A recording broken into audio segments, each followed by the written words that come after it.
بسم الله الرحمن الرحيم. السلام عليكم ورحمة الله وبركاته. أخياري ملكستو أكتشوكتان دون الدافع هذا كسور وهذا channel كيسكو فيلن يمان تبريسير أو هورس يا سايق برتين بريسي خطر هالكاس وبس شيء سليد ديال الشيلي سكو فيلن ميكس سبايسي وحيرو هرود ما شاء الله تبارك الله. سكو فيلن ميكس سبايسي وحكي لي كرتان حلالات توين سيري يمقالو ينكلو إن شاء الله هدو نشيك دونه alaabta saas markaan iskugu shiishay oo u jeedin toon ee kabsar isku shiidan oo talaagadeeda gashtay kabsarta saysa kaaga xumaaneen inta la shiido baa talaagada la gashan karaa daartina biyaha salka u gelin kartaa.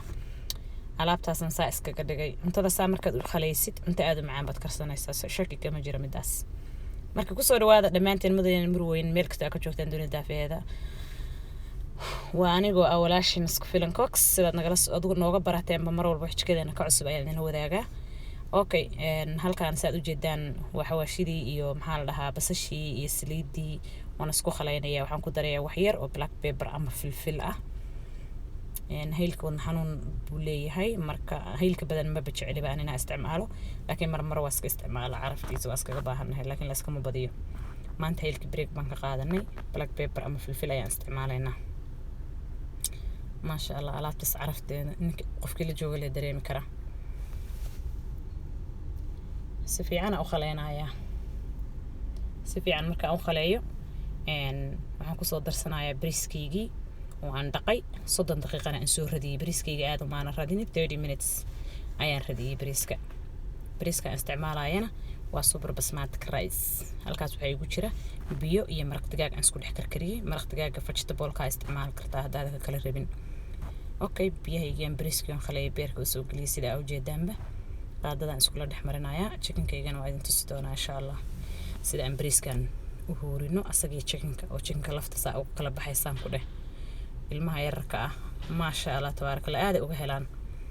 marka insha Allah channelka saa uga barateen ba ilmaha lagu naaxiyaa qasma maalin kasta cuntooyinka casumaad inaan sankeena ka geliyo. maanta waxaa inoo wada chickenkaas chicken anoo sameynaayo channelkaygu ku jira spices-kii aan mariyay xoogaa yaraan korka ku shiilay dhuuxana dhexdana dhigdhig ayuu ka leeyahay korkana wuu ka bisleeyahay.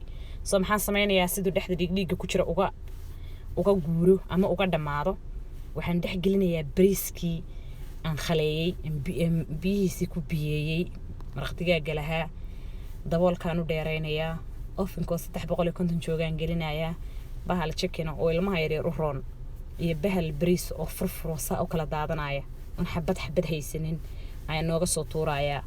marka ma sha Allah maalin walba xijkeedina ka cusub ayaan la wadaagaynaa. ku soo dhawaada channelkeena mar labaad iyo mar saddexaad.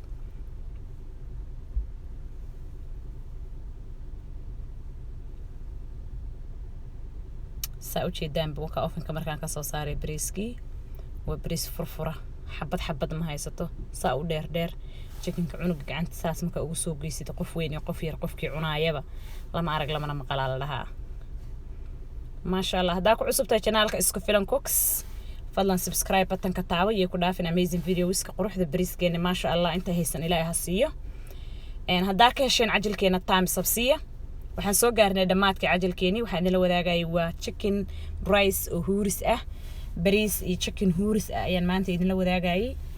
ma sha Allah tabarakallah waadna u jeedin sida uu ku soo baxay lafta iyo bariiska saas lafta iyo chickenka saa ay u kala baxayaan. chicken markii horena la shiilay oo markaad dhiminaysa dhanaan ah oo chicken biyo lagu kariyay ahayn. chicken daa biyo kaliya ku karisay dhadhan ma laha. marka hore waa la shiilay korka ayaana ku shiilay ovenka korkiisa kadibna waa la foornayay bariiskii.